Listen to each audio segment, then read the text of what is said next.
Informasi lainnya saudara, Lapas kelas 3 Surulangun Rawas mengembangkan keterampilan dan pembekalan warga binaan dengan pelatihan memproduksi tempe.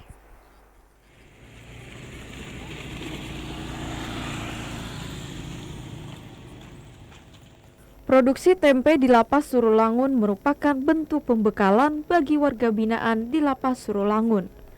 Dalam sehari, produksi tempe di lapas ini telah mencapai 10 kg. Selain dikonsumsi sendiri bagi warga binaan, tempe ini juga dijual di Pasar Surulangun. Produksi tempe diawasi langsung oleh petugas pembinaan, sehingga dapat dilakukan secara mandiri. Pembuatan tempe dilakukan sebagai sarana pembelajaran dan penambah keterampilan bagi warga binaan, serta bekal bagi mereka setelah bebas nanti.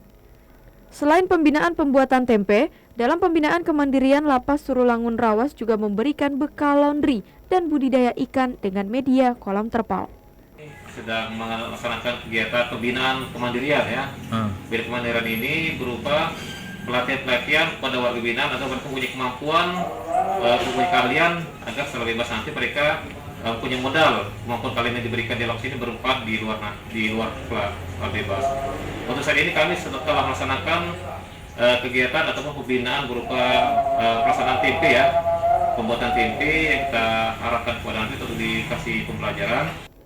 Dirinya berharap dengan adanya pembinaan dan pembekalan keterampilan seperti ini dapat menjadi modal bagi warga binaan dan menjauhkan diri dari tindakan melawan hukum.